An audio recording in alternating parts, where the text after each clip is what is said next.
céleste, Seigneur. Souffle sur nos vies, Seigneur.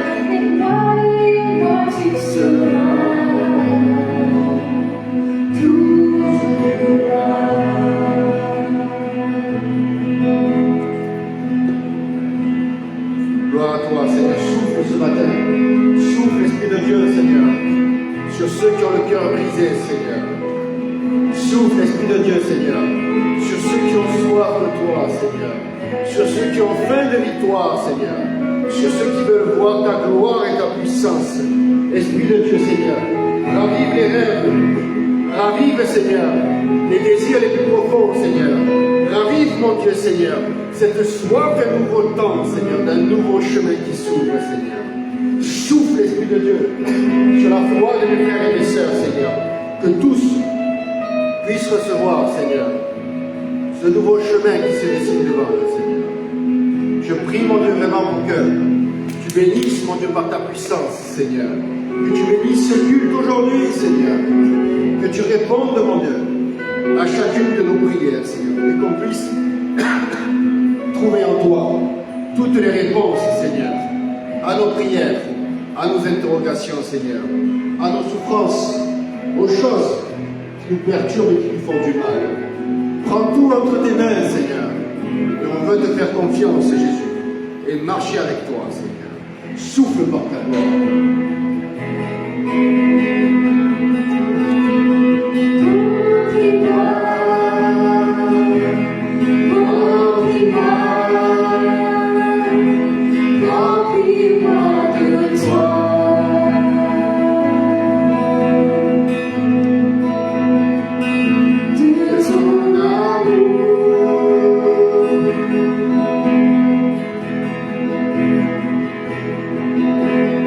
Remplis-moi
maintenant tout esprit de maladie, toute inflammation démoniaque est détruite.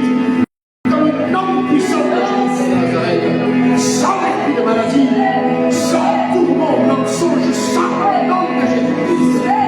Alléluia, alléluia, alléluia.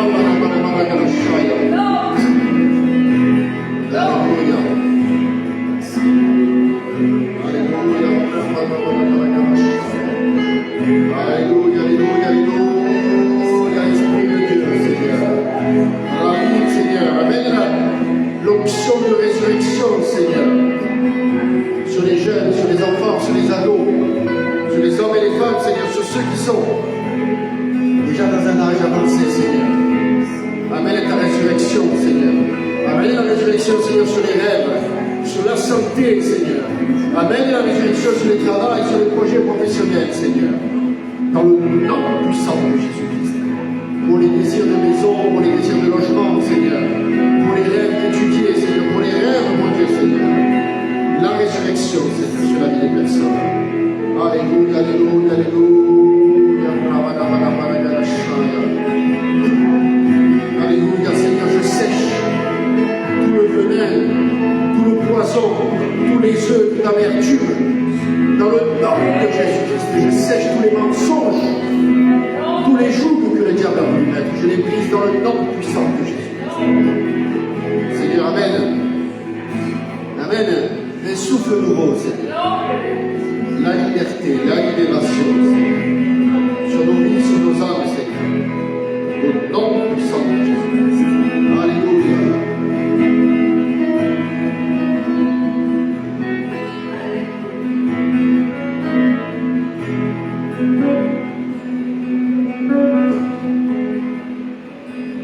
Alléluia. Amen.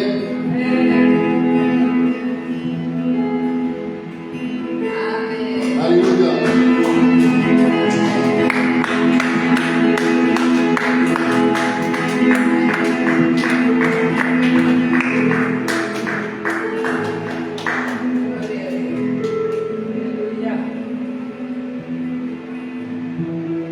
On est un Dieu de miracle, un Dieu de puissance.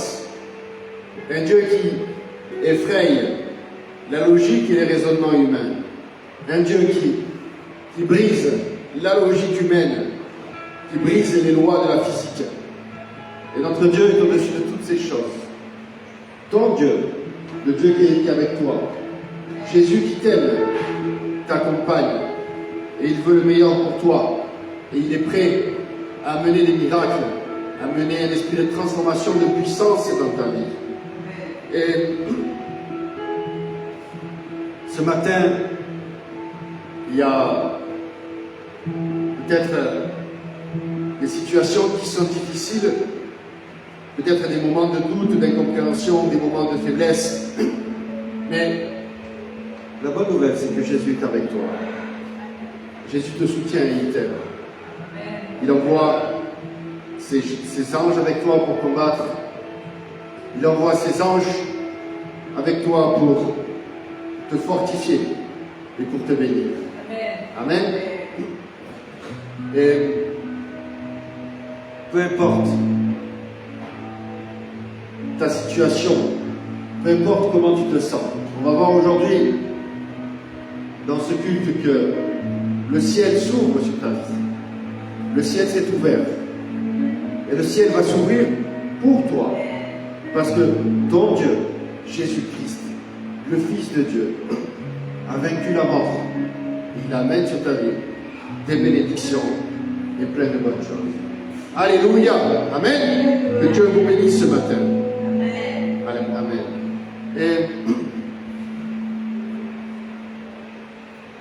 je voudrais parler, déjà bonjour à tous, à toutes, et dire que le meilleur moment pour recevoir un miracle, c'est maintenant. C'est pas demain, c'est pas la semaine prochaine, mais c'est maintenant. Et je crois que parfois, dans nos vies, on a beaucoup de choses à faire. On a les enfants, le travail, la famille, on a beaucoup de choses à faire. Et il y a des choses qu'on reporte à plus tard, parce qu'on n'a pas le temps, parce qu'on n'a pas la force, ou parce qu'on pense que les choses ne sont pas prioritaires. Mais je crois que le Seigneur il veut faire des miracles maintenant dans nos vies. C'est pas à nous à dire au Seigneur quand est-ce qu'il doit faire les miracles. Et s'il veut le faire maintenant pour ta vie, reçois-le ce matin. Reçois la bénédiction pour ta vie, reçois ce dont tu as besoin de la part de Dieu. Que le Seigneur traverse le 3e ciel et que la puissance de sa gloire arrive jusqu'à toi et que tu puisses recevoir la bénédiction dans ta vie. Que tes yeux puissent s'ouvrir et que tu puisses voir ce que Dieu veut pour toi. Amen. Hier, on avait rendez-vous vers 10h30 à l'église et pour aller évangéliser. Alors on est sorti dans les rues pour parler de Jésus. Et je dis bien pour parler de Jésus. Pour dire que quand j'évangélise, je présente Jésus-Christ. Je peux dire je m'appelle Michael, je suis protestant, je suis évangélique, mais quand je m'approche des gens, je présente Jésus-Christ. C'est ça qui va briser les chaînes. Je peux être grand, petit, fort, tout ce que tu veux. Mais quand tu évangélises, tu présentes Jésus-Christ. Et c'est ça qui va briser les chaînes et qui va amener la lumière dans la vie des personnes. Amen. Tu peux dire que tu es évangéliste, c'est pas ce qui va transformer la vie d'une personne, c'est pas ce que tu es qui va transformer. C'est de présenter Jésus-Christ dans la vie des personnes. Amen. Parce que c'est lui qui t'a transformé et c'est lui qui va transformer la vie des personnes. Alors on est allé, j'étais avec Carla, on est descendu, il y avait un autre groupe aussi. Et je voyais beaucoup de touristes qui marchaient sur la Canebière au Vieux-Port.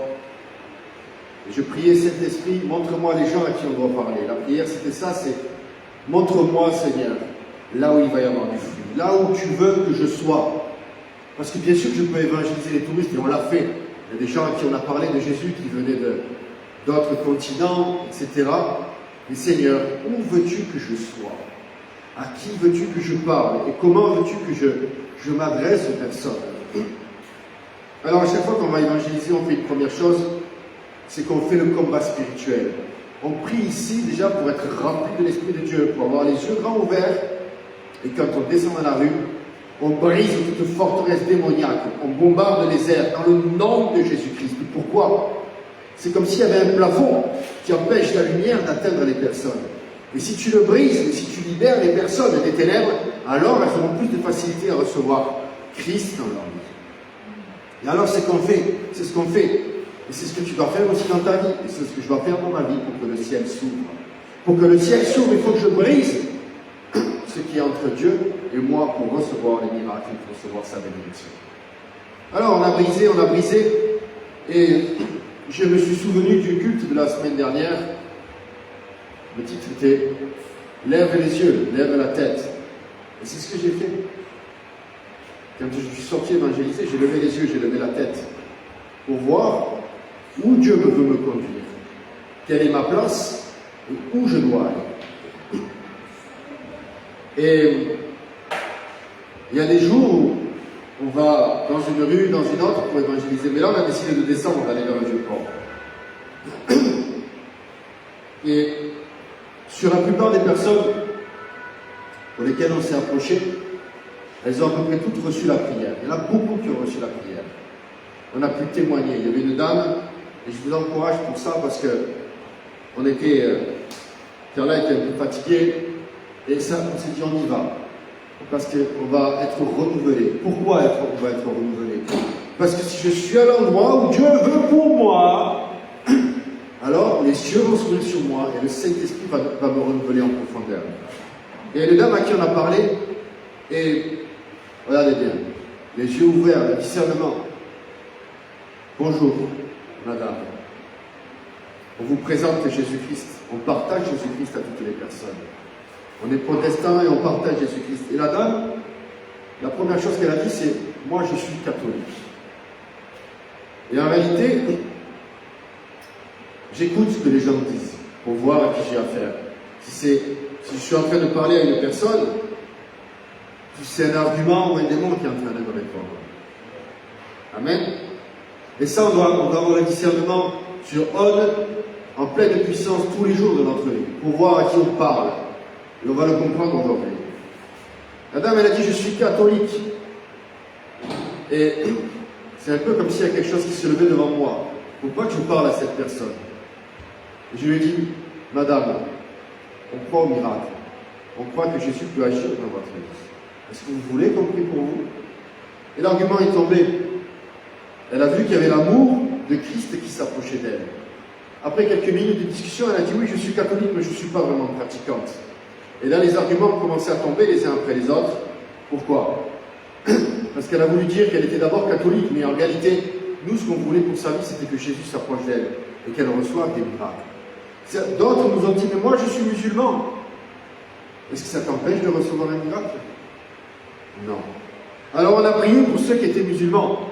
On a prié, on leur a dit, mais est-ce que c'est parce que tu es catholique, mais est-ce que tu as besoin d'un miracle? Et oui. Alors j'amène devant toi Jésus-Christ, le Fils de Dieu, celui qui peut transformer ta vie, celui qui peut transformer ta réalité, celui qui peut t'amener de ta réalité telle qu'elle est aujourd'hui à une réalité qui est différente demain. Amen. Et je ne m'arrête pas à ce que les gens me disent. Je vais plus loin. Je brise les forteresses, je brise les chaînes et toute résistance qui est devant moi pour amener Jésus-Christ dans la vie des personnes. C'est ça qui m'anime, c'est ça qui fait que je me lève tous les jours pour annoncer la parole de Dieu. Et on a un petit tract qu'on distribue qui dit « Aujourd'hui est le jour pour recevoir un miracle de Dieu. » Aujourd'hui. Le Seigneur ne te dit pas demain, il te dit aujourd'hui. Et ça aussi, c'est parfois des arguments qui sont dans nos vies. Regardez, pourquoi est-ce que tu ne recevrais pas le miracle aujourd'hui? Pourquoi est-ce que ça doit être demain ou dans un mois? Non. Si le Seigneur veut te bénir aujourd'hui, c'est aujourd'hui. Parfois, il y a même ces arguments-là en nous qui nous empêchent de recevoir le miracle pour aujourd'hui, dans nos vies. Amen. Parfois, tu te sens mal et je me sens mal. Parfois, on est devant des problèmes dans la vie. On est devant des situations qui sont difficiles, on est fatigué. Ou alors, on a des problèmes à l'école, il y a des problèmes au travail, peut-être que tu es malade, etc. Et quand je me sens mal, et quand il y a des choses qui sont difficiles devant moi, si je veux sortir de cette situation et je veux voir que le ciel s'ouvre devant moi, il faut que je me pose la question suivante. De quoi est-ce que j'ai besoin? De quoi est-ce que j'ai besoin? Est-ce que j'ai besoin d'être renouvelé? Est-ce que j'ai besoin de chasser le diable, la fatigue qui me tient, les nerfs, cette oppression qui est autour de moi? Et quand tu commences à identifier ce qui est autour de toi et ce qui t'empêche de rentrer dans la paix, alors tu commences à taper dans le nom de Jésus-Christ et tu commences à briser les chaînes et les filets, les voiles d'aveuglement qui sont autour de toi et tu commences à recevoir la paix du Seigneur et alors tout est clair devant toi. Amen. La même façon que tu reçois la liberté, tu amènes la liberté à d'autres personnes. Amen. Alors, on va faire comme on le fait souvent. J'ai quelques témoignages à vous partager. Les témoignages qui sont d'Argentine, on a aussi des témoignages ici.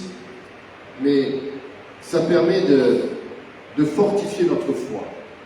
Ça permet aussi de te dire, moi aussi je veux recevoir la même chose. Alors on va lire quelques témoignages. C'est Hugo qui donne ce témoignage. C'est un témoignage sur une guérison.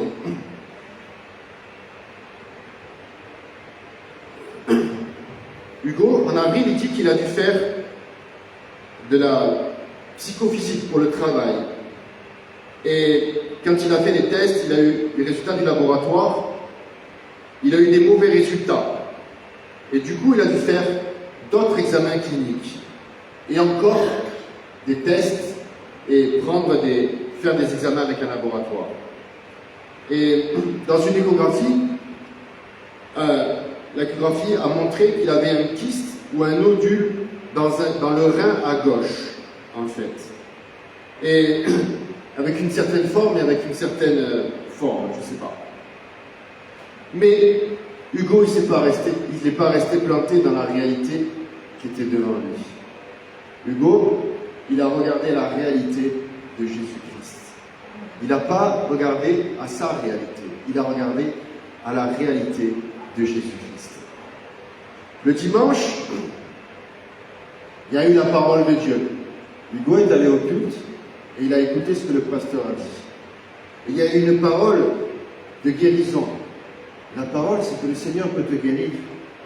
La parole, c'est que rien n'est impossible à Dieu. Et que Dieu allait enlever tout kyste et tout nodule. La semaine suivante, Hugo est retourné, ils lui ont fait d'autres examens, d'autres choses plus complexes et sur son problème. Et les résultats ont montré qu'il n'avait plus rien. Amen. Dieu a arraché la maladie de sa vie et l'a rempli d'amour et de bénédiction pour la vie de Dieu. Amen. Et ça, c'est quelque chose qui est valable pour toi et pour moi aujourd'hui. Tu sais, il m'arrive, comme peut-être pour toi, il y a des jours, j'ai mal quelque part, à la tête, aux pieds, au ventre, et pendant un jour, puis 2 jours, puis 3 jours, j'ai mal. Alors je prends un Doliprane, je peux prendre quelque chose qui va me faire du bien, un petit médicament, on va dire. Mais la douleur, parfois, elle revient et j'ai encore mal. Et alors là, je me mets devant toi, Seigneur. Je me dis, mais Seigneur, j'ai mal, j'ai une douleur, ça c'est pas normal, je la rejette. Alors je prie, je mets en action l'autorité que Dieu m'a donnée. Je mets en action la foi que Dieu me donne. Et je me dis, ça je le rejette dans le nom de Jésus-Christ. Alors je commence à chasser l'inflammation. Je commence à chasser la douleur. Et parfois une seule prière suffit et après j'ai plus mal. Mais parfois ça prend 1 jour, 2 jours, 3 jours, mais je ne m'arrête pas à ce que le diable est en train de me montrer. Mais au bout de 2 ou 3 jours, la douleur elle part et je reçois la paix pour mon âme. Amen. Et ces petites prières, tu peux les faire pour les douleurs que tu as, peut-être pour les problèmes qu'il y a à l'école, peut-être pour les problèmes qu'il y a dans ta famille, peut-être pour les problèmes qui sont beaucoup plus graves. Mais alors si tu te mets à prier avec la foi, intensément, en croyant que le Seigneur peut agir, alors il va agir avec puissance. En tant que pasteur, parfois, on prie pour des gens qui sont dans des situations difficiles, des situations extrêmement complexes, avec la famille, avec le travail, avec la maladie. Et des fois, il ne se passe rien pendant 1 mois, pendant 2 mois. On voit quelques signes d'amélioration dans la vie des personnes. Mais parfois, il faut prier pendant 6 mois. Mais tu sais quoi? On ne s'arrête pas de prier jusqu'à voir la gloire de Dieu dans la vie des personnes. Amen. Je mets ma face contre les ténèbres. Je mets mon visage contre les ténèbres et contre les oppressions. Je ne m'arrête pas, je ne me résigne pas à la réalité qui est devant moi. Et alors, je me bats jusqu'à voir le ciel ouvert dans ma vie. Amen. Et ça, c'est l'attitude du chrétien. C'est l'attitude de victoire. Dans ta vie et dans la vie. Un autre miracle. Vous voulez entendre un miracle de bénédiction économique? On lève tous les mains et les pieds dans ce cas de figure. Notre pasteur il dit que l'organe le plus sensible du corps humain, parfois, c'est le portefeuille. Et quand tu vis dans l'abondance, c'est bien que Dieu te bénisse. Mais parfois, les temps de sécheresse sont longs, sont difficiles. Mais là aussi, je te donne une astuce. Le Seigneur peut agir avec puissance. Mets ta foi en action. Et alors, tu vas voir la gloire de Dieu. Alors, on va parler de Thérésita, qui a eu une augmentation de salaire. Je voudrais vous raconter que mon salaire était de 270 000 pesos. Je suis étrangère et j'avais besoin d'une belle augmentation. Et j'avais peur qu'on ne me donne pas ce que j'avais demandé. Amen. Écoutez, elle avait peur. Et elle était étrangère. Et parfois, il y a des peurs qui nous tiennent et qui nous empêchent même de prier et de demander à Dieu. Il n'y a rien de pire que d'avoir peur de demander des choses à Dieu. Mais tu peux demander beaucoup de choses au Seigneur. Moi, quand j'avais 14 ans, je croyais en Dieu, j'avais la foi, j'avais une forme de relation avec Jésus, mais un jour, J'ai clamé à lui, j'avais 14 ans. Je n'allais pas à l'église, je ne peux pas dire que j'étais vraiment un évangélique extrêmement pratiquant, mais j'ai crié à Dieu. Le Seigneur, il ne regarde pas ta situation, il ne regarde pas où tu es, comment tu vis. Il regarde ton cœur et comme tu clames à lui. Alors j'ai crié à Dieu certaines choses et j'ai crié de tout mon cœur, Seigneur, je voudrais ça, ça, ça et ça dans ma vie. La prière, elle n'a pas duré 10 minutes. La prière, elle a duré que 10 secondes. Et le Seigneur a accompli ces choses. Peut-être 10, 20 ans ou 30 ans plus tard. Mais quand tu te mets d'accord avec le Seigneur et que tu pries avec la foi, le Seigneur, il répond toujours. Amen. Alors n'aie pas peur de demander des choses impossibles au Seigneur, parce qu'il peut répondre. Comme Thérésita, elle était étrangère, elle avait besoin d'une augmentation, elle avait peur de demander et qu'on ne lui donne pas. Elle a prié et elle a raconté au Seigneur ses peurs. Ils m'ont appelé pour me dire qu'ils allaient m'augmenter mon salaire, mais ils ne m'ont pas dit de combien. Amen. J'imaginais que j'allais gagner, au lieu de 270 000, peut-être 400 000. Et avec ça, je serais heureuse. Mais par ma plus grande surprise, le salaire qui m'a été versé était de 850 000 pesos. Donc, plus du triple de ce qu'elle avait demandé. Amen. Reçois cette injection de foi aujourd'hui. Reçois que ton salaire peut augmenter. Moi, je le reçois pour moi, que mon salaire peut augmenter considérablement. Je suis plus que béni pour la gloire de Dieu, c'est ce qu'elle dit. Amen. Pourquoi est-ce que je vous raconte ces miracles? C'est parce que parfois, on est oppressé et peut-être tu as l'impression que tu n'as pas reçu un miracle depuis 10 ans dans ta vie. Peut-être seulement depuis une semaine, ou peut-être depuis 3 mois. Et je te raconte ces miracles pour te dire que Jésus t'aime et qu'il fait des miracles aujourd'hui aussi dans ta vie. Amen. Regarde ce qui ne va pas devant toi. Regarde ce qui ne va pas dans ta vie, ce qui te fait du mal. Ce que je ministrais aux hommes lundi dans l'église, c'était que parfois il y a des choses qui sont anormales dans nos vies et on les accepte. Mais ta mission, c'est de détecter ce qui est anormal dans ta vie et de demander au Seigneur de le transformer. Amen. Si c'est tes yeux, si c'est tes pieds qui te font mal, demande un miracle au Seigneur. Et peut-être que lui va agir par sa puissance. Au nom de Jésus-Christ. Amen. Voilà pour les petits témoignages que je voulais vous partager. On en a eu d'autres récemment. On a prié pour des situations dans les épis, on a prié pour des situations dans les dévotionnels, et le schéma, il est souvent le même. Pour voir le ciel ouvert, il faut distinguer deux choses. Notre réalité naturelle et la réalité spirituelle que le Seigneur prévoit pour toi. Si tu restes que dans ta réalité naturelle, tu vas te faire écraser par ta situation et par les problèmes.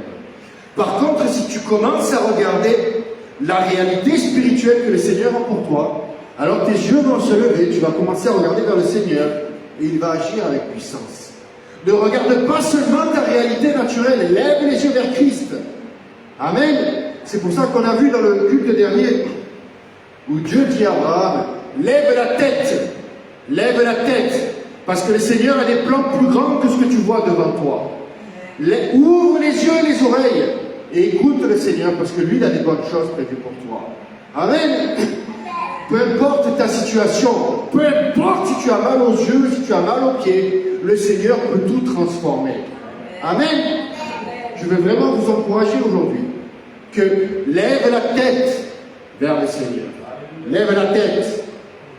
Amen. On a notre parole prophétique, elle est forte dans ce quinquennat pour 5 années de libération. Est-ce que tu veux te lever tous les jours en te disant, Seigneur, délivre-moi. Seigneur, je veux recevoir ta liberté pleinement dans ma vie. Il y a des choses On le sait, on a besoin de la liberté. Il y a des gens qui sont peut-être bloqués avec la cigarette ou avec des problèmes pour dormir, des problèmes de santé, je ne sais pas. Et il y a d'autres endroits de nos vies où on a besoin de la liberté, de la libération, mais on ne le voit pas. Et le Seigneur, lui, le voit. Et il peut amener ça dans notre vie. La parole prophétique nous parle du réveil au milieu du chaos.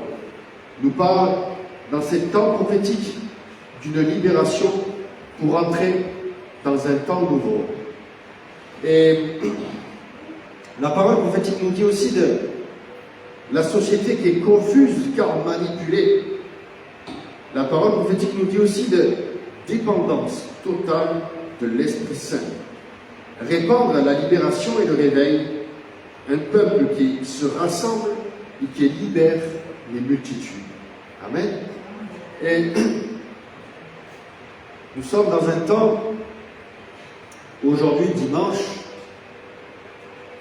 un temps où le peuple français va voter. Et le peuple, sur toute la planète, peut se plaindre ou peut se féliciter d'avoir des bons ou des mauvais dirigeants. Mais les dirigeants qui sont élus ne sont que le fruit du choix du peuple. C'est le peuple qui détient la décision. C'est le peuple qui va élire des bonnes ou des mauvaises personnes. Ici, mon rôle, ce n'est pas de faire de la politique, ni de vous dire pour qui voter. Ça, c'est le Saint-Esprit qui va vous le dire. Avant d'aller voter, priez que Dieu vous montre. Pour qui voter? Pour des personnes. Regardez. La culture de Jésus-Christ. Jésus était à côté de ceux qui étaient dans le besoin. Il était à côté de ceux qui avaient besoin des miracles. Jésus ne dormait pas dans le temple, ni avec le roi Hérode, ni avec Pilate. Jésus ne vivait pas dans un palais. Jésus était avec des gens simples. Mais pas que. Il y avait certaines personnes comme Joseph d'Arimathée qui a payé et qui a demandé le corps de Jésus après la croix pour le mettre dans un tombeau. C'est un homme riche, un homme qui avait une position importante au niveau du Sanhédrin, au niveau de la communauté religieuse. Il y avait beaucoup de femmes qui étaient proches de Jésus, qui étaient des femmes riches pour certaines, avec des bonnes situations, d'autres étaient des femmes d'hommes avec des positions importantes. On voit que Jésus était avec tout le monde, mais il était surtout avec ceux qui avaient des besoins. Amen.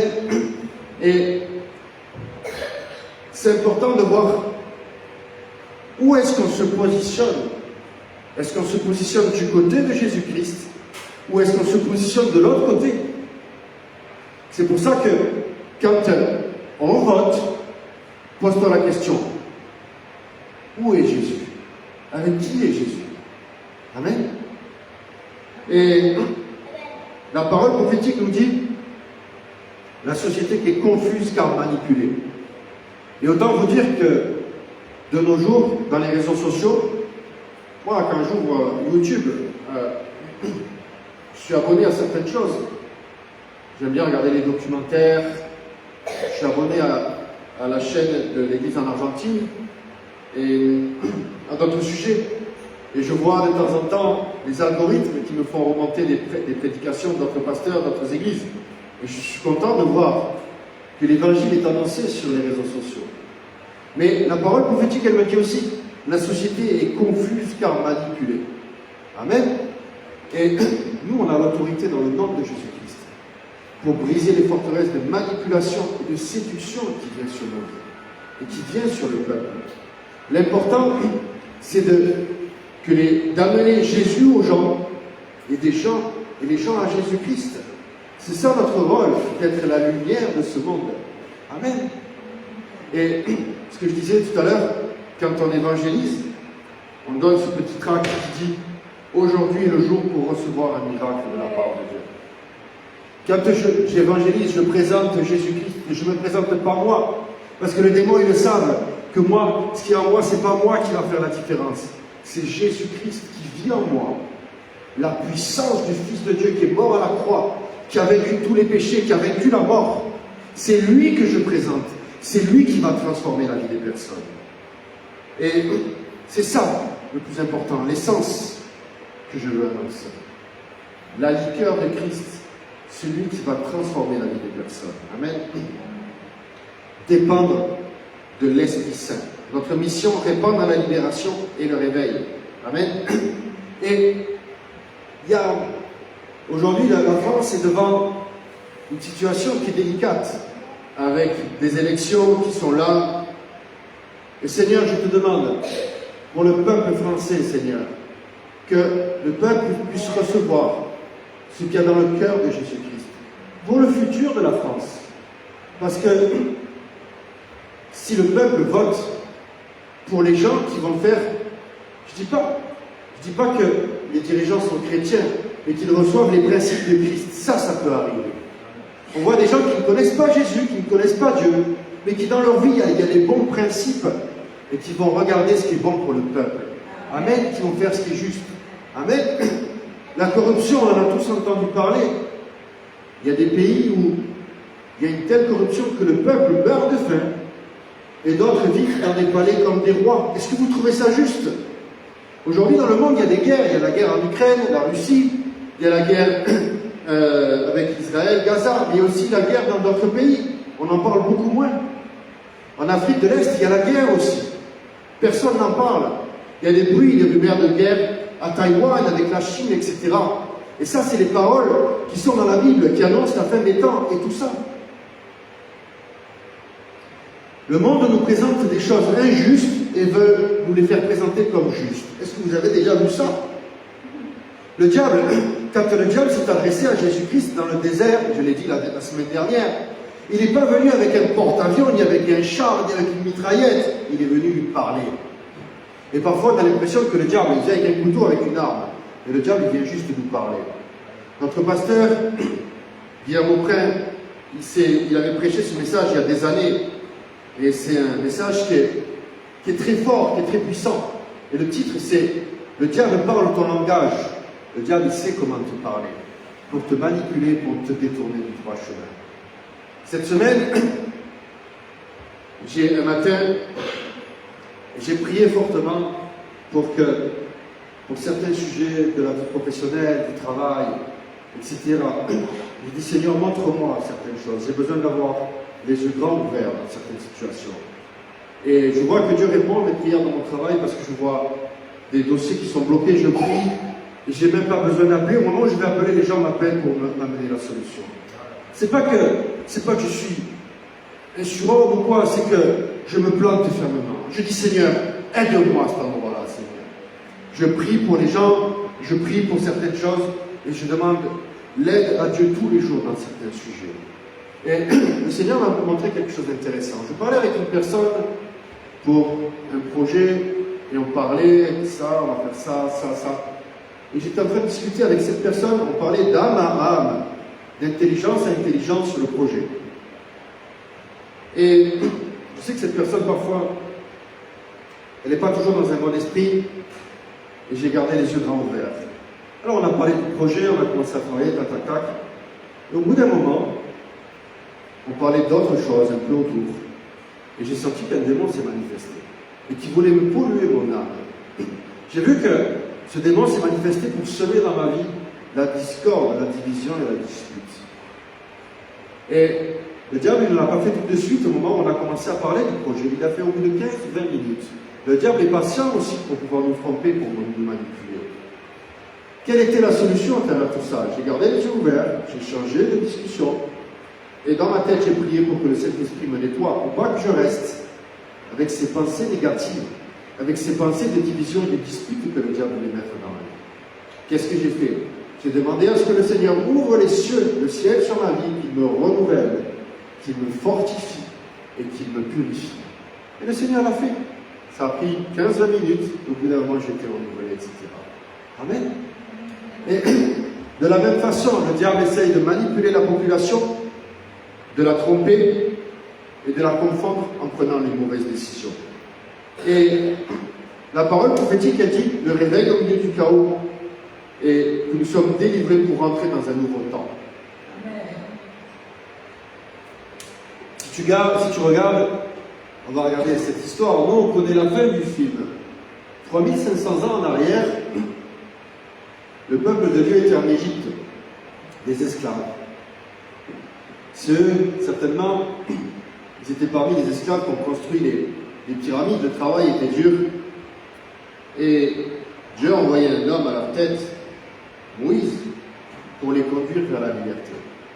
D'abord, le Seigneur a dû faire un travail profond dans la vie de Moïse pour que lui-même reçoive la liberté dans sa vie. Comment aurait-il pu amener un peuple à la liberté si lui-même n'était pas libre? Et ça, c'est pour toi et moi aujourd'hui, dans ce quinquennat de libération, tu vas être libre parce que le but du Seigneur, c'est que tu amènes beaucoup d'autres à la liberté. Amen. Quand Moïse a commencé à parler au Pharaon, et que les plaies ont commencé à s'abattre sur l'Égypte. La Bible, dans sa version la plus ancienne, elle parle de plaies, mais aussi de signes. Le Pharaon ne croyait pas forcément en Dieu. Pour lui, il avait quelqu'un en face qui faisait de la politique. Il avait quelqu'un en face qui essayait de lui montrer un discours politique d'économie, de gestion des esclaves, de gestion des ressources humaines. Et pour lui, chacune des plaies était une réponse naturelle. Il n'a pas toujours pensé que c'était le Dieu éternel et vivant qui était en train d'agir. Mais pour le peuple qui croyait qu'il y avait la foi, alors ils ont vu les signes de la main puissante de l'Éternel. Amen. Et regarde, pour avoir le ciel ouvert sur ta vie, de quel côté tu te positionnes? Du côté des signes ou du côté des événements politiques? Si tu te rends compte qu'il y a une réalité naturelle, c'est bien. Mais si tu te rends compte qu'il y a une réalité spirituelle, c'est encore mieux. Parce que si tu ne crois pas qu'il y a une réalité spirituelle qui te fait écraser par ta réalité naturelle. Amen. Je vais vous dire une chose. Les gens qu'on évangélise dans la rue, beaucoup disent « Ah, moi je crois en Dieu ». C'est bien de croire en Dieu. Mais c'est encore mieux de croire en ce que Dieu te dit. Parce que si tu reçois ce que Dieu te dit, ça va porter du fruit dans ta vie va être transformée. Amen. Alléluia.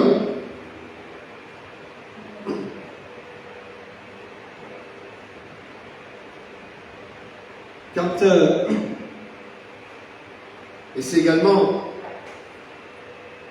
un message qui est fort. Quand Jésus parcourait les villages, les bourgades, et même il était à Jérusalem, on voit que quand il s'approchait des gens qui étaient dans le besoin, certains avaient une foi qui était en train de se manifester, ils étaient poussés pour aller vers Jésus-Christ. On voit cette femme qui avait la perte de sang, qui s'est dit je vais m'approcher de Jésus par derrière et toucher son manteau. On voit qu'elle a traversé ses peurs, qu'elle a traversé ses craintes pour atteindre pour toucher le vêtement de Jésus-Christ. D'autres étaient aveugles et ont dû crier plus fort que les autres pour que Jésus les entende. Et Jésus, souvent, il parlait en parabole et les gens ne comprenaient pas tout ce qu'il disait. Aujourd'hui, tu peux dire, mais pourquoi c'était pas clair son message? Parce qu'il fallait s'approcher de lui. La Bible dit que dans le secret, ceux qui étaient autour de lui, les disciples, les femmes, il n'y avait pas que des hommes, il y avait plein de femmes aussi avec lui. Les disciples posaient les questions et Jésus leur expliquait dans le secret les choses.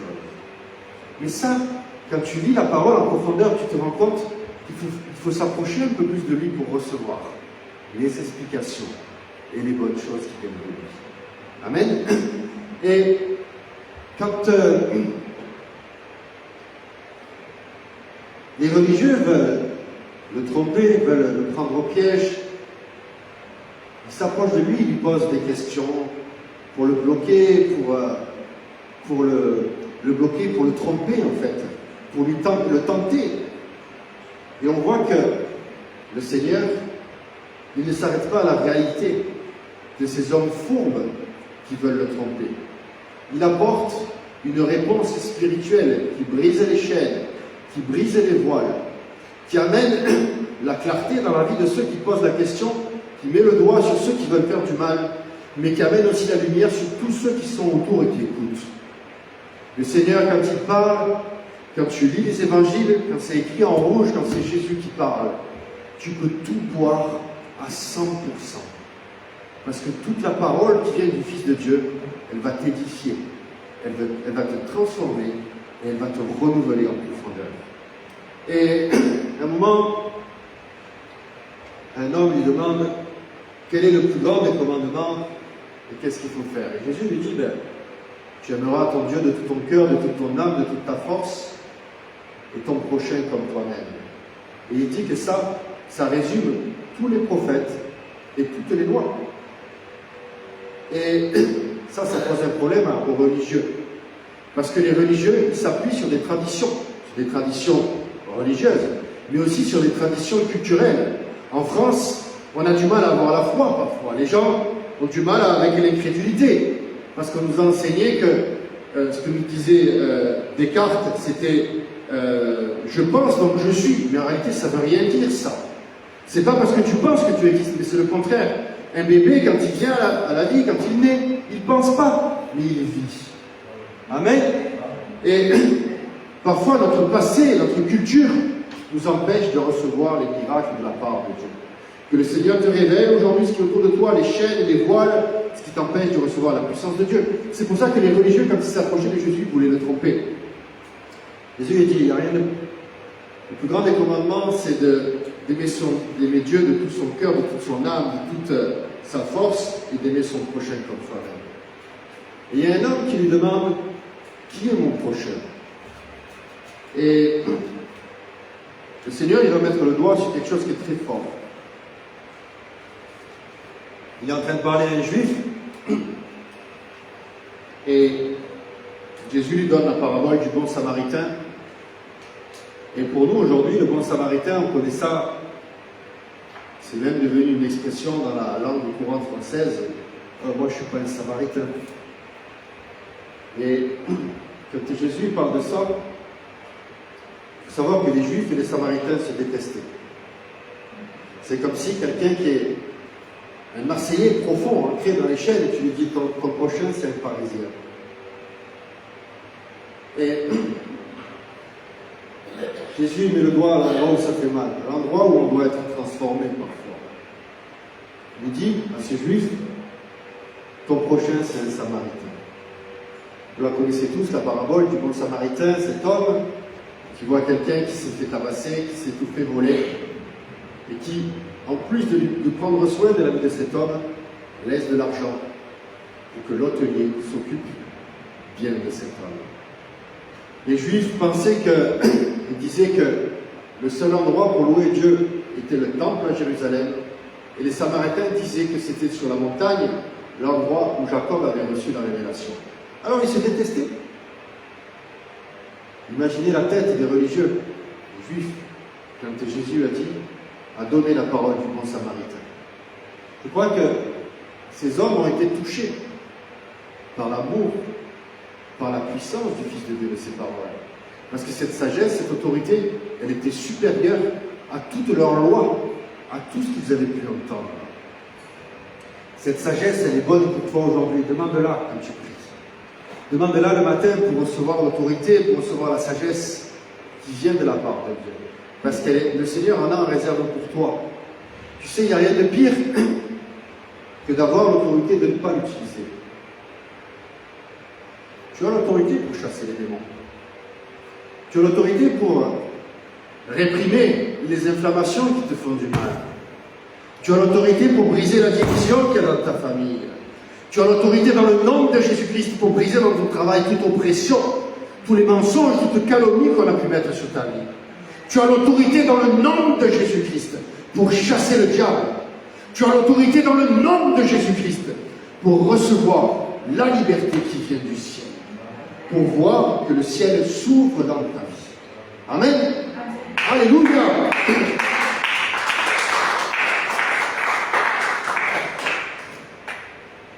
Tu peux te tromper, je peux me tromper, bien entendu. Dans le livre des Actes, le Seigneur leur a dit, restez à Jérusalem jusqu'à recevoir la puissance qui vient d'en haut.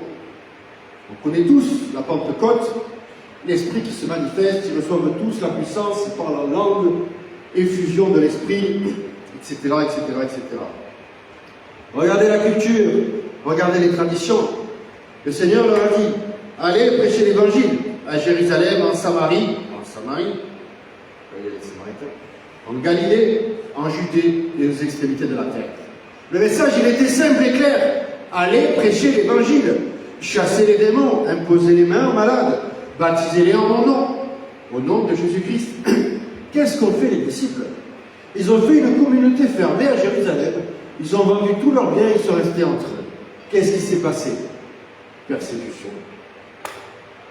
Ils ont été persécutés de Jérusalem. Ils étaient en train de faire ce que la religion juive et les traditions qui étaient autour d'eux leur montraient. Ils étaient en train de copier les images du monde. C'est pas moi qui le dis, c'est dans l'acte. On le voit ou pas? Ils se sont trompés ou pas? C'est pour ça qu'on peut se tromper, nous aussi. Ils sont restés à Jérusalem, ils ont fait un groupe. Pierre et d'autres sont restés à Jérusalem. Jacques, pareil, le frère de Jésus.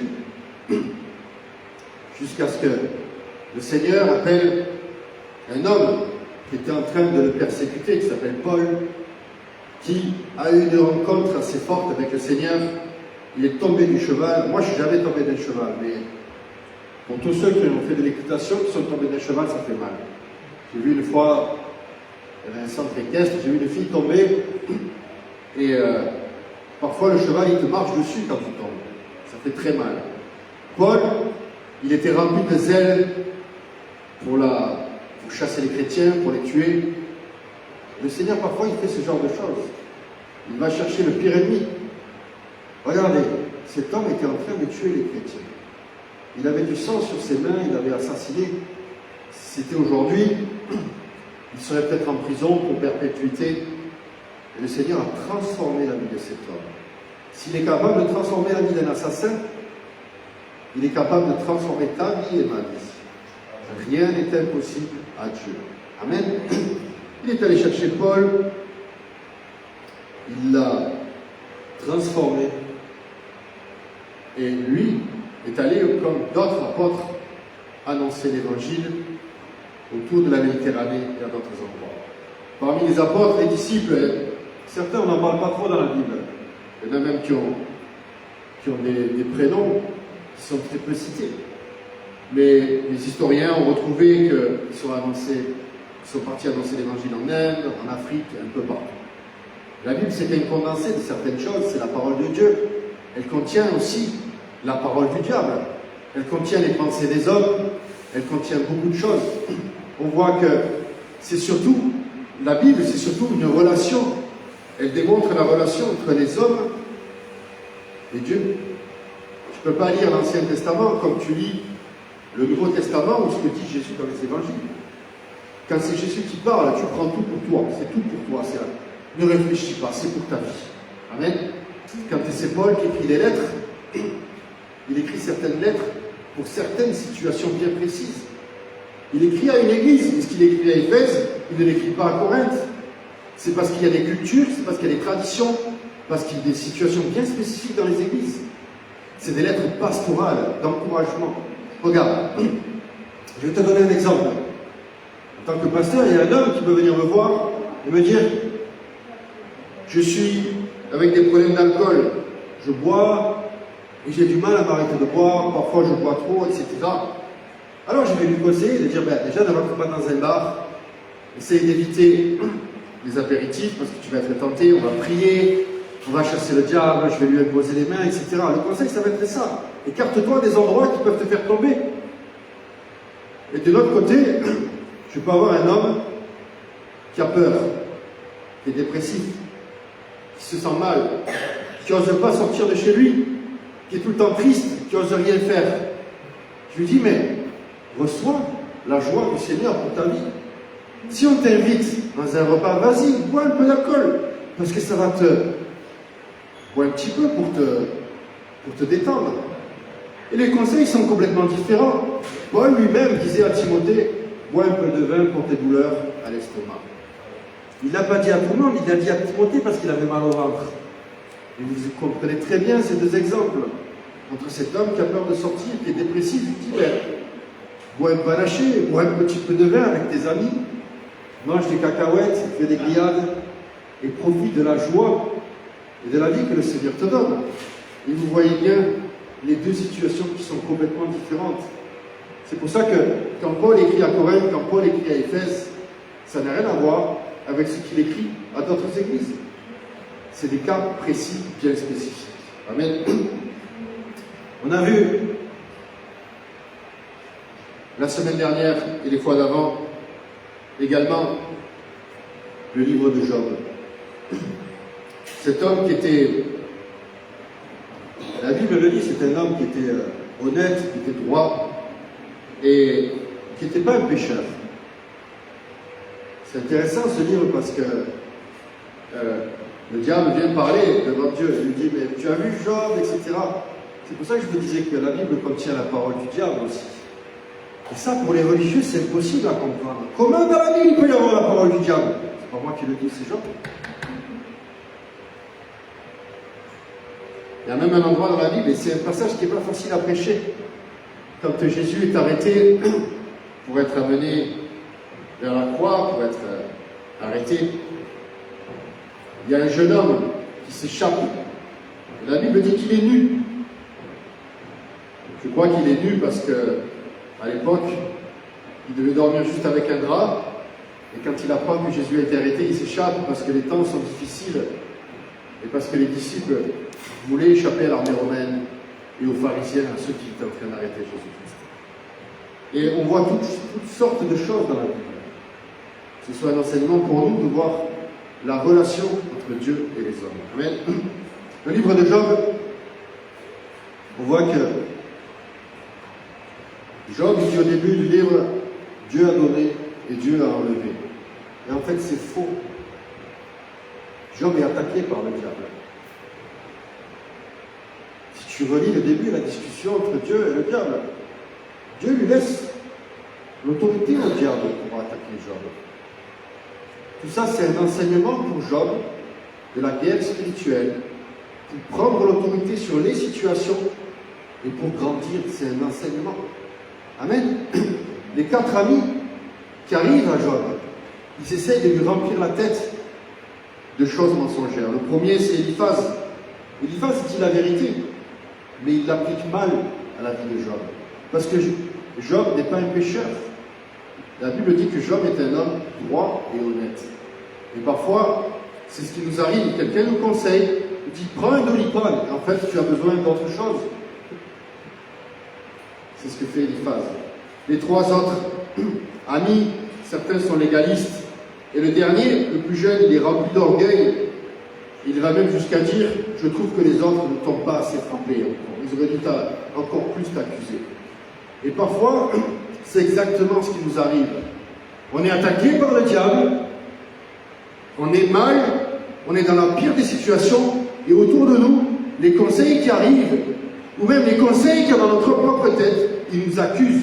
Ils nous disent c'est parce que tu es un pécheur, c'est parce que tu t'es trompé, ou parce que je ne sais quoi. Alors que la parole dit le contraire. Le Seigneur a effacé tous tes péchés, toute accusation et toute culpabilité à la croix. Amen.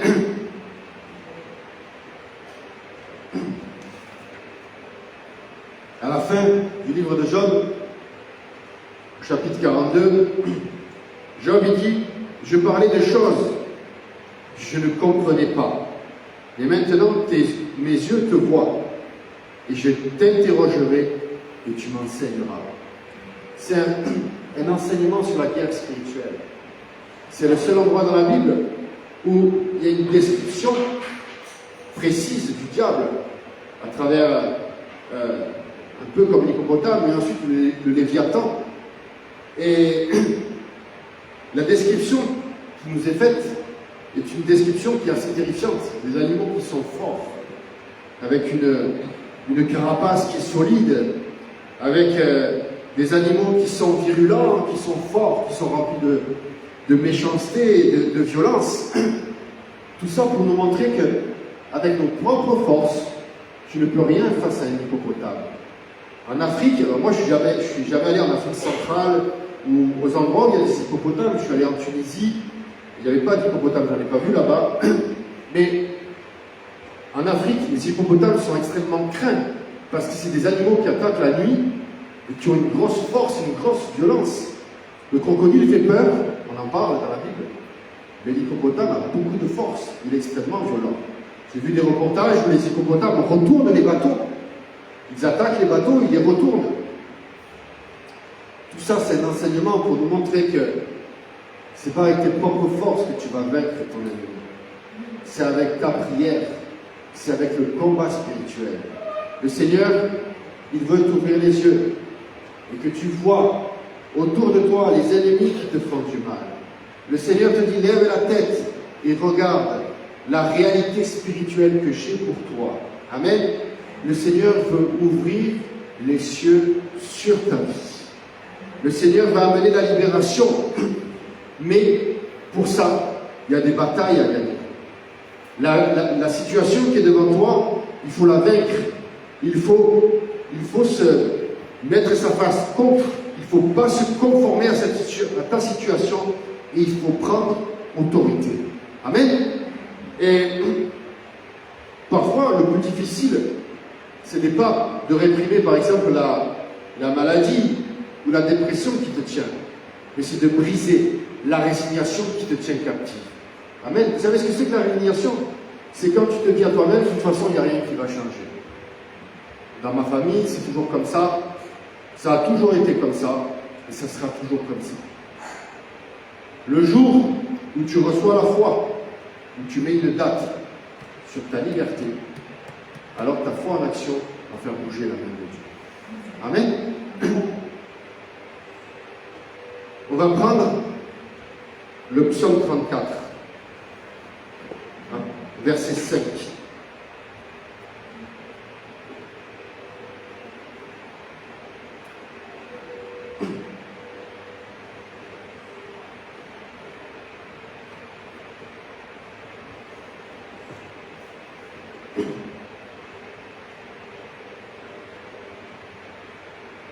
Psaume 34, verset 5.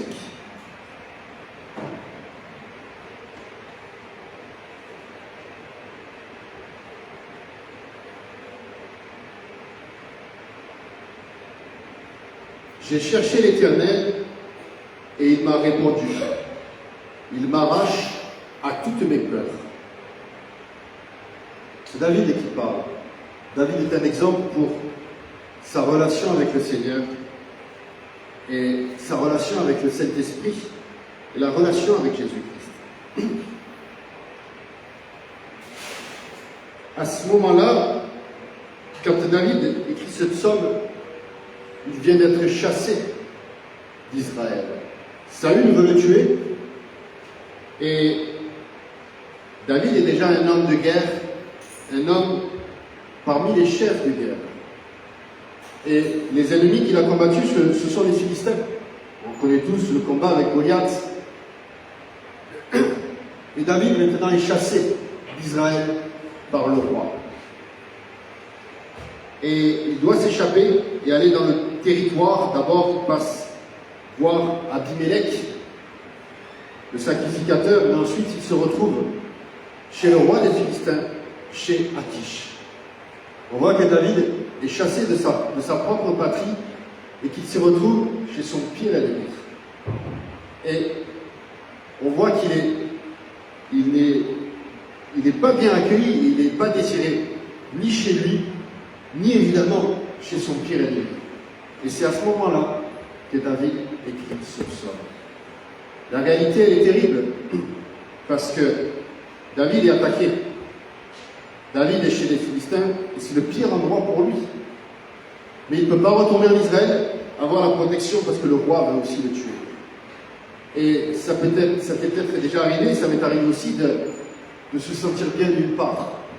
Où que tu sois, tu sens qu'il y a des choses qui sont contre toi et qui viennent contre toi. Et David, il écrit ça. J'ai cherché l'Éternel et il m'a répondu. David n'a pas regardé la réalité qui était autour de lui, mais il a cherché l'Éternel. Il a cherché la réalité spirituelle. Il a cherché le Seigneur. Il a cherché, et comme je disais mercredi soir à la réunion, il a cherché comme s'il avait perdu les clés ou quelque chose d'extrêmement important. Imagine que tu dois partir à l'aéroport ou que tu dois partir au travail et que tu ne trouves pas tes clés et que tu es déjà en retard. Alors tu mets ton cerveau sur puissance maximum et tu cherches partout où peuvent être les clés. Parce qu'il faut que tu les trouves maintenant. Et parfois, quand on doit chercher Dieu, il faut qu'on le fasse de la même façon, le chercher de toutes nos forces. David était dans cette situation d'urgence. Il a cherché l'Éternel. Qu'est-ce qui s'est passé? L'Éternel a répondu. Si tu cherches l'Éternel, le Seigneur va te répondre. Amen. Il m'arrache à toutes mes peurs. Parfois, on vit avec des peurs qui sont attachées à nous depuis tellement longtemps. On ne se rend même plus compte que ces peurs, elles font partie de nos vies et de nous-mêmes. Mais ces peurs, elles nous paralysent. Ces peurs, elles nous bloquent. Et elles nous font penser toujours de la même façon. Et tu tournes en rond dans tes problèmes et tu n'en sors pas. Mais j'ai une bonne nouvelle pour toi aujourd'hui. Le ciel va s'ouvrir sur ta vie dans ce quinquennat de libération. Amen. Le ciel va s'ouvrir sur ta vie. Tu cherches l'Éternel, l'Éternel te répond et il t'arrache à toutes tes peurs. Parfois on croit que c'est la maladie ou les situations familiales qui sont la pire des choses. Bien sûr que ce sont des problèmes qui sont terribles. Et parfois, ce qui bloque, ce sont nos peurs. C'est l'état de notre âme. Parce qu'une fois que tu as reçu la foi, une fois que tu as reçu la liberté pour ton âme, alors les choses sont plus claires devant toi. Tu sais comment prier et tu sais comment chasser le diable. Je priais ce matin et le Seigneur me montrait que dans certaines situations, pour certaines personnes, pour ma vie, le problème, peut-être qu'il y a la maladie, peut-être qu'il y a un problème économique, peut-être qu'il y a la division dans la famille. Et le problème, il est surtout dans nos têtes, dans ce que le diable a semé dans nos têtes et dans nos vies, dans ce qu'on croit et dans ce qu'on ne croit pas. C'est pour ça qu'on doit recevoir la semence de l'évangile dans nos vies, qui va porter du fruit, qui va progressivement renouveler notre intelligence, renouveler nos pensées. Et alors ta prière, elle va être différente. Parfois, le problème, il est grand, il est important devant toi. Mais le Seigneur, il veut t'arracher de tes peurs. Il veut t'arracher des mensonges que le diable a mis dans ta tête. Regarde, ouvre les yeux. Où est-ce que tu as mal? Quel est le problème? Ouvre les yeux et demande que le Seigneur te montre comment prier pour les choses. Si c'est vraiment la situation pour laquelle tu pries depuis des années devant toi, ou si c'est toi qui dois recevoir la liberté. Et une fois que tu as reçu la liberté, alors tu sais comment prier pour que les cieux s'ouvrent devant toi. Amen. Le psaume 34, il est rempli de bonnes choses. Au verset 7, il est écrit « Quand un malheureux crie, l'Éternel entend, et il le sauve de toutes ses détresses. » Et moi, je me mets là-dedans. Je suis un malheureux parfois dans certaines situations, et je crie à l'Éternel, et l'Éternel entend. Est-ce que tu crois, on va commencer par là, est-ce que tu crois que quand tu pries, Dieu entend? Amen. Est-ce que tu le crois que quand tu pries, Dieu entend? Amen. Dites-le, Amen. Tu as l'autorité, utilise-la. Verset 9. Goûtez et voyez comment l'Éternel est bon. Heureux l'homme qui se réfugie en lui. Goûte la présence de Dieu. Tu as certainement déjà goûté l'amour et la présence de Dieu quand tu t'es converti, quand tu as reçu la paix au fond de ton âme. Mais qui t'a dit que ce premier amour ne peut pas se renouveler tous les jours? Est-ce que dans la Bible, tu vois quelque part un verset qui dit que ce premier amour n'est qu'une fois? Non. Paul nous dit, renouvelez votre intelligence, vos pensées par la puissance de l'Esprit de Dieu.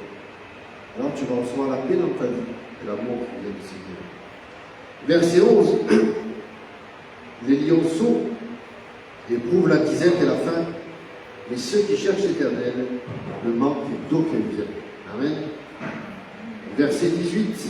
Quand les justes crient, l'Éternel entend et il les arrache à toute leur détresse. Le Seigneur t'arrache à toutes tes détresses. Je veux que tu fasses cet exercice dans la semaine. Prie pour tes pensées. Parce que parfois, si nos pensées sont prises, si le diable a semé malheureusement des choses devant nous, on ne voit pas bien et on n'entend pas bien et on ne sait pas comment prier. Les symptômes de nos problèmes, observe-les. Observe ce qui ne va pas dans ta vie. Écris sur un papier. Fais une analyse. Fais des examens devant toi. Médite. Mets ça devant la main du Seigneur. Demande au Saint-Esprit la révélation. Alors le ciel va s'ouvrir dans ta vie. Amen. À l'endroit où tu te positionnes, si tu te mets du côté de ceux qui ont besoin de Jésus-Christ, le Seigneur va être avec toi. Amen. La Bible dit que le Seigneur lui-même dit, je serai avec vous jusqu'à la fin du monde. Si tu es du bon côté, tu vas recevoir. Verset 20. De nombreux malheurs atteignent le juste, mais de tous, l'Éternel les délivra. Je vais le relire. De nombreux malheurs atteignent le juste, mais de tous, l'Éternel les délivra. Job était juste. La Bible le dit. On pense tous que le livre de Job, c'est un apprentissage sur la tristesse, la résignation. Et c'est un apprentissage sur la découverte du monde spirituel et de l'autorité spirituelle. Et la Bible, elle est claire. Job, c'était déjà un homme riche et béni. Mais une fois que ses yeux se sont ouverts sur ses ennemis, la Bible dit qu'il a reçu le double. Je ne sais pas, c'était 3000 dromadaires, des brebis, des moutons, des chèvres. Pourquoi avoir autant de bêtes et autant d'animaux? Job avait une entreprise de fromage, une entreprise laitière. Lactalis, tu connais Lactalis, tu connais Nestlé. Les brebis, les chèvres produisaient du lait. Les dromadaires, les ânes portaient le lait dans des poches en marchant, en balançant. Le lait était transformé progressivement en beurre, en fromage, en je ne sais quoi, en camembert. Et le fromage que tu aimes, le comté, la raclette. C'était pas juste des brebis pour des dromadaires et des chameaux comme ça. Ces animaux avaient une fonction. Laisse-moi te dire que Job avait des gens qui travaillaient pour lui. S'il y avait 3000 chameaux et 4000 chèvres, il y avait combien de bergers avec lui? On voit que quand les cieux se sont ouverts dans la vie de Job, la bénédiction a été multipliée par deux. C'est un enseignement sur la vie spirituelle. Quand les cieux s'ouvrent, le Seigneur multiplie l'abondance, multiplie la joie, tes désirs, tes rêves, la résurrection sur tes rêves et le fou. Et cette bénédiction qui était sur Job, elle a transpiré sur d'autres personnes. Est-ce que tous ces bergers qui travaillaient pour Job étaient bénis? Bien sûr. Ils étaient à côté d'un homme qui avait reçu la révélation de la part de Dieu. Un enseignement sur la guerre spirituelle. Et je pense que c'était le bon endroit pour être un berger. Amen. Le Seigneur dit que dans le livre de Job, même ses filles ont pu hériter, tellement cet homme était riche. Et c'est aussi un enseignement sur nos lois, sur nos traditions, parce que les femmes ne pouvaient pas hériter. Mais là, maintenant, elles pouvaient hériter. Le Seigneur te dit, le plus grand des commandements, aime le Seigneur ton Dieu de tout ton cœur, de toute ton âme, de toute ta force, et ton prochain comme toi-même. Ne rajoute pas la tradition, ni la culture, ni les barrières, parce que le Seigneur, il veut toutes les faire tomber, et que tu reçoives la liberté et l'espérance. On va prendre un dernier verset dans Ésaïe 35, verset 4. Ésaïe 35, verset 4.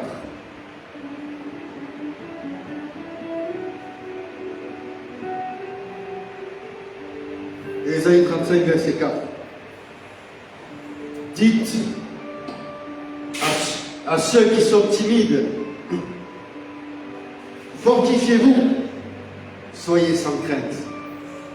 Enlève la peur de ta vie qui te bloque. Le Seigneur te dit, si tu es timide, fortifie-toi et sois sans crainte. Le Seigneur a transformé Moïse, un homme qui bégayait, Un homme qui avait peur et qui était timide. Un leader avec autorité et puissance. Il peut le faire avec toi. Voici votre Dieu. Sa vengeance viendra. La rétribution de Dieu. Il viendra lui-même et vous sauvera. Alors s'ouvriront les yeux des aveugles. Et je vais te dire une chose. On a prié il y a quelque temps pour une dame qui était presque aveugle.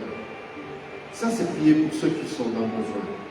Mais aussi, nous-mêmes, parfois, nous sommes aveugles. Mais le Seigneur, il nous dit ici que les yeux naturels des aveugles vont s'ouvrir, mais aussi nos yeux spirituels aveugles vont s'ouvrir. S'ouvriront les oreilles des sourds. De la même façon, les oreilles vont s'ouvrir. Alors le boiteux sautera comme un cerf, et la langue du muet triomphera. Car des eaux jailliront dans le désert, et des torrents dans la Araba. Le mirage se changera en étang, et la terre de la soif en fontaine d'eau.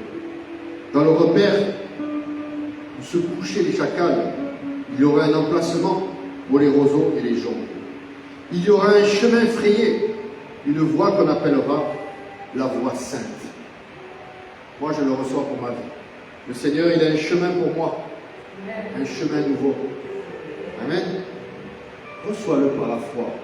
Reçois que le Seigneur a un chemin nouveau pour toi. Nul impur n'y passera. Ceux qui sont impurs autour de toi, qui te font du mal, ils ne te suivront pas sur ce chemin. Qu'est-ce que tu vas prendre comme chemin? Un bon chemin. Elle sera pour eux seuls, ceux qui la suivront.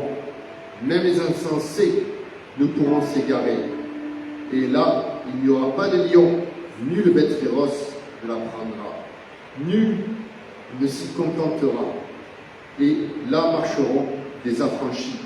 Ainsi, ceux que l'Éternel a libérés retourneront. Ils arriveront dans Sion avec chant de triomphe.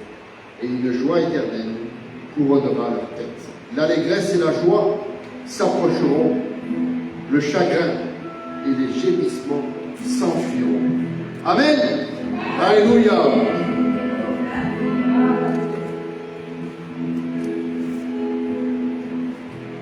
On va se lever, on va prier. Alléluia, levez-vous, on va prier.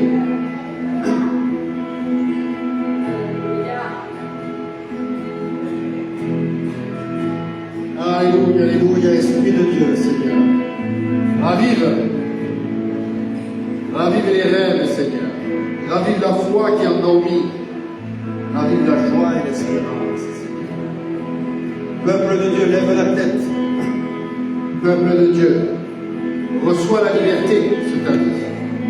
Seigneur, transforme nos pensées, Seigneur. Transforme notre raisonnement, notre logique, Seigneur. Par ta main puissante, Jésus. Je te demande, Seigneur, des miracles dans les santé, Seigneur. Ceux qui ont des problèmes de cœur, ceux qui ont des problèmes de poumons, ceux qui ont des problèmes aux articulations, aux intestins, je ne sais pas, au dos, ceux qui ont des problèmes pour dormir, Seigneur. Je prie, mon Dieu, pour des miracles. Bénis, Seigneur. Renouvelle la joie, Seigneur. Renouvelle notre paix. Renouvelle notre espérance et notre façon de prier, Esprit de Dieu. Souffle, Seigneur. Souffle, Seigneur, dans le nom de Jésus-Christ, sur ceux qui cherchent un travail, sur ceux qui cherchent un logement, Seigneur. Ouvre les écluses des cieux, Seigneur, le ciel ouvert, pour des appartements, pour des maisons, Seigneur, pour des nouvelles sources de revenus, Seigneur, et de bénédictions, Seigneur. Je prie, mon Dieu, pour ceux qui cherchent une voiture que tu leur donnes, Seigneur. Je prie, mon Dieu, pour ceux qui se sont arrêtés en chemin, qui se mettent à marcher. Dans le nom puissant de Jésus-Christ, je brise toutes les chaînes maintenant, tous les filets, tous les voiles d'aveuglement. Je brise au nom de Jésus-Christ. Toute forteresse de résignation, de découragement est détruite. Dans le nom de Jésus-Christ de Nazareth. Je brise maintenant toutes les chaînes, tout esprit d'esclavage. Sors maintenant. Tout esprit de maladie, je te sèche dans le nom de Jésus-Christ. Sors, diable de nos vies maintenant. Je réprime tous les démons. Je réprime au nom puissant de Christ tout esprit d'Athalie, de Jézabel. Sors maintenant au nom de Jésus-Christ. Sors, esprit de mensonge, esprit de fatigue. Sors de nos vies maintenant de notre travail. Sors de nos maisons,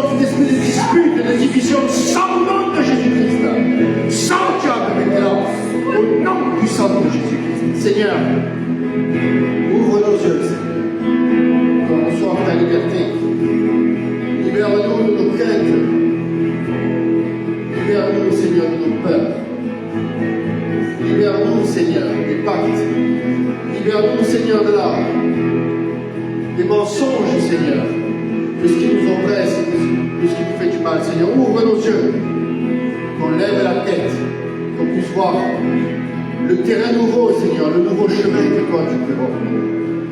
Souffle l'Esprit de Dieu, Seigneur, sur ceux qui ont besoin de recevoir l'espérance, sur ceux qui sont brisés par leur réalité naturelle, qu'ils reçoivent la réalité spirituelle qui vient de toi, Seigneur.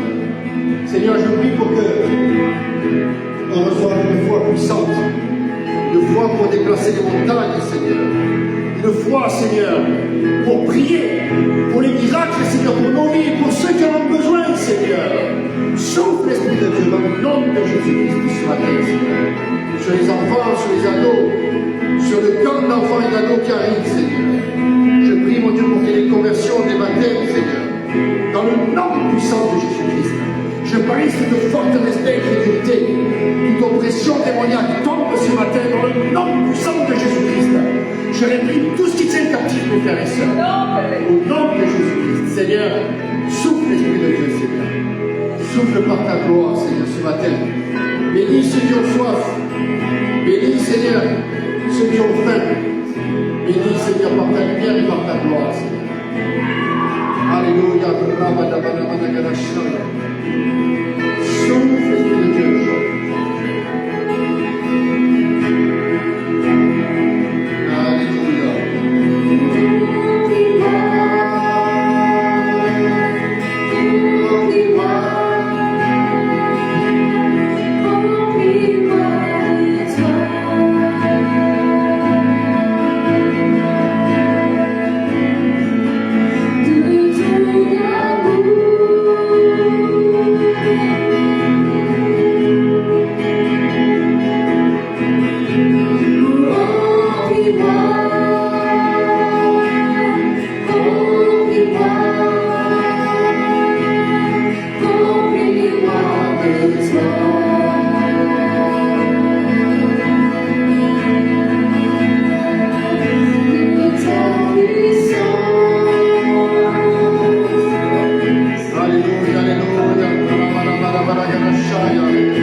He delivered me from all of my fears. the Lord is with you today, if you talk to the Lord, He will answer you. Amen? And He deliver you from all of your fears. Amen? The Lord is with you. Le Seigneur est avec toi aujourd'hui. Le Seigneur est bon. The Lord is good. The Lord is faithful. Le Seigneur est fidèle. Il ne t'abandonne pas. Et il est avec toi. On a tellement besoin de toi, Jésus-Christ. We need you, Jesus. Alléluia, alléluia.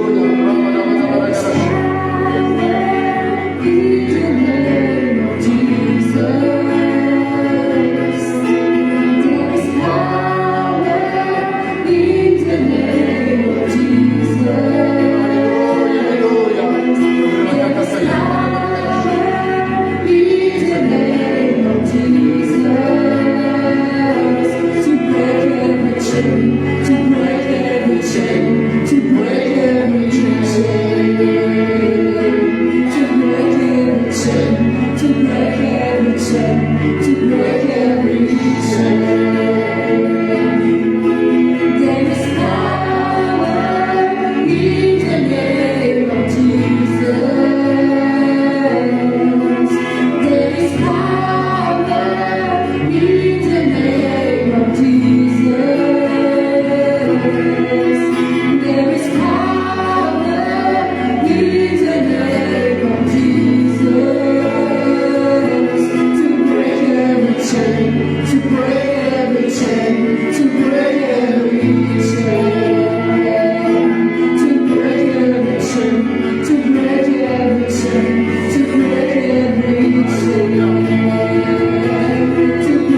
to those with faithful heart. Be strong, do not fear. Your God will come. He will come with vengeance, with divine retribution. He will come to save you. Then will the eyes of the blind be opened, and the ears of the deaf unstopped. Then will the lame leap like a deer, and the mute tongue shoot for joy. Water will gush forth in the wilderness, and stream in the desert. The burning sand will become a pool, the thirsty ground, budding springs. In the hunt, where jackals and plow, grass and reeds and pepperies will grow. And a high whale will be there. It will be called the whale of holiness. It will be for those who walk on that way. The unclean will not journey on it. Weak foot will not go upon it. No lion will be there, not any ravenous beast. They will not be found there, but only the redeemed will walk there, and those the Lord has rescued from return. They will enter Zion with singing. His lasting joy will crown their heads. Gladness and joy will overtake them, and sorrow and sin will flee away. In the name of Jesus. Hallelujah. Hallelujah. Hallelujah. To Jehovah, for He has done so very much for me. What shall I render to Jehovah? For He has done so very much for me.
Rabbi, you are the Son of God. You are the King of Israel. Jesus said, you believe because I told you, I saw you under the fig tree. You will see greater things than that. Because you believe, you will see greater things than that. Amen? Because you believe, you will see things greater. Amen? Receive it today. Because you believe, you will see greater things. In the name of Jesus Christ. He then added, very truly, I tell you, you will see the heaven open. You will see the heaven open. Amen. Jesus said to you, you will see the heaven open. Amen. And the angel of God ascending and descending on the Son of Man. Because you believe today, you will see greater things. In the name of Jesus Christ. Amen.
Merci Seigneur parce que tu es avec nous jusqu'à la fin du monde. Thank you Lord because you are with us until the end of the world.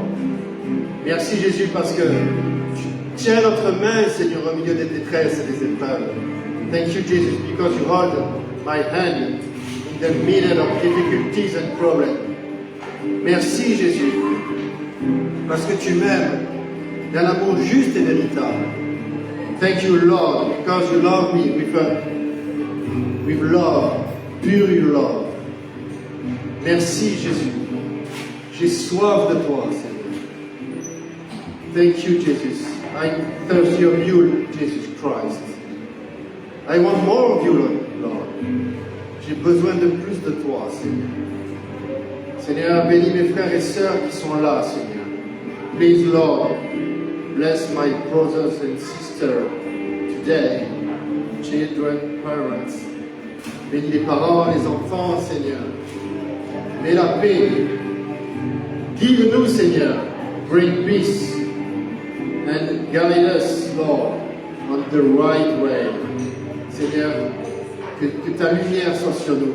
May your light be shining on us. Seigneur, que ta lumière brille sur nous, Seigneur. On a soif de toi, Seigneur. We are thirsty of you, Lord, through Jesus Christ. Tu es mort à la croix pour mes péchés. Et tu as vaincu la mort. You died on the cross for my sins. And you had victory on the death. Merci, Seigneur. Thank you, Lord. Je veux te dire que je t'aime de tout mon cœur. Thank you, Jesus Christ. I really want to say that I love you of all of my heart. Merci, Jésus, parce que tu fais des miracles. Thank you, Lord, because you do again miracles. Tu fais des miracles aujourd'hui, Seigneur. You do miracles today, right now. Maintenant, Seigneur, fais des miracles. dans les pensées, dans les corps, Seigneur, sur la santé. Please, Lord, do miracle on mind, on the head, on the body, Lord. I rebuke, je réprie maintenant dans le nom de Jésus-Christ de toute oppression, tous les démons, tout mensonge, je réprie toute maladie au nom de Jésus-Christ. I rebuke any disease, any problem, any attack. In the name of Jesus Christ, I break now any stronghold of demons, any stronghold of arguments. In the name of Jesus Christ. Et Seigneur, je te demande la liberté, Seigneur, sur mes frères et sœurs. Lord, please put your liberty on my brothers and sisters, on the family, on the children, on everything. Merci Seigneur. Amen.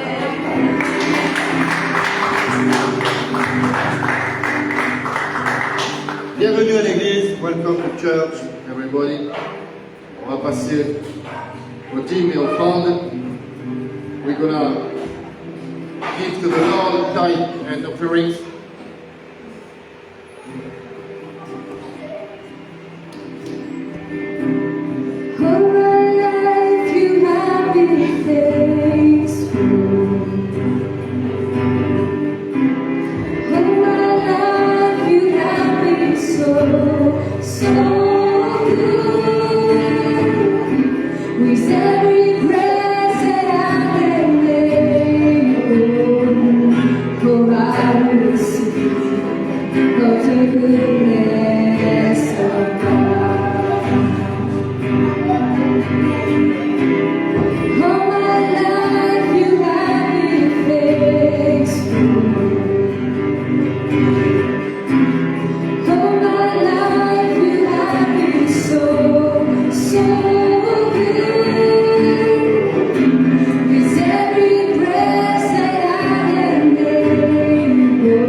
Seigneur, je prie pour que tu multiplies, Seigneur, les bénédictions sur nos vies. I pray, Lord, that you multiply the blessing on our life, Lord.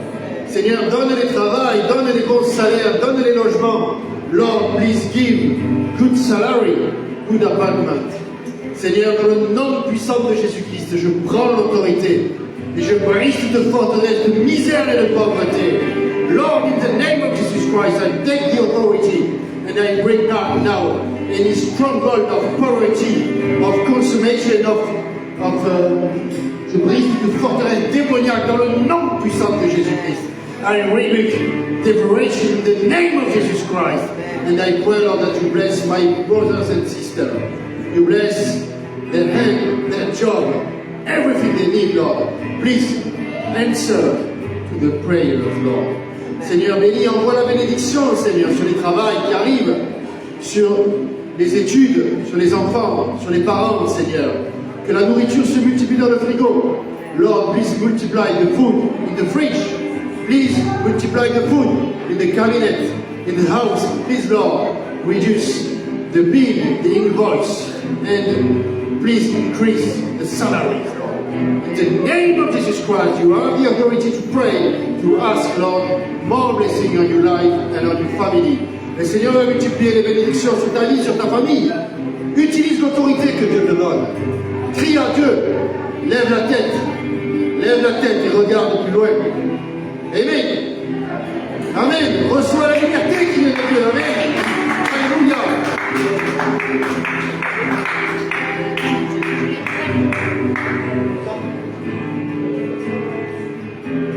Alléluia. Merci pour ce culte. Est-ce que tu as reçu ce matin? Amen. Seigneur, merci parce que j'ai reçu. Est-ce que tu peux être reconnaissant? Merci Jésus pour ton Saint-Esprit. Thank you, Holy Spirit, for your Spirit and your love. Ferme ce culte. Merci Seigneur pour la parole qui a été donnée. Merci pour la louange. Merci pour cette église, Seigneur. Au nom de Jésus, merci pour Carla et Mika, bénis-les, Seigneur, protège-les, Seigneur, leur famille, Seigneur. Au nom de Jésus, Seigneur, bénis le pasteur Guillermo, Seigneur, les églises du Centre chrétien Nouvelle Vie, en Argentine, en Italie, en France, en Espagne. Seigneur, prends soin de ton peuple, Père. On te remet toutes choses, Seigneur. On te remet ces élections, Seigneur, au nom de Jésus. On te remet l'amour, Seigneur, et la justice sur ces élections. Dans le nom puissant de Jésus, guide chacun d'entre nous, Seigneur. Au nom de Jésus, on ferme ce culte, on se couvre de ton sang, Seigneur. Je te prie de protéger chaque personne, chaque frère et sœur de l'Église.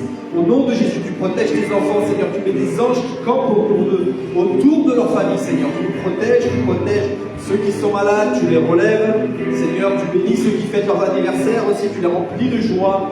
Tu remplis de joie tout le monde, Seigneur. Au nom de Jésus, parce que tu es avec nous, Père. Alléluia. Amen. On ferme ce culte, Seigneur. On va passer une bonne semaine dans la prière, dans l'intercession. Seigneur, tu bénis nos vies. Tu relèves nos rêves, Seigneur. Amen. Soyez bénis, passez de bonnes journées, soyez dans l'esprit et priez sans cesse. Amen. Amen. Alléluia. Est-ce que tu peux pousser un cri de joie?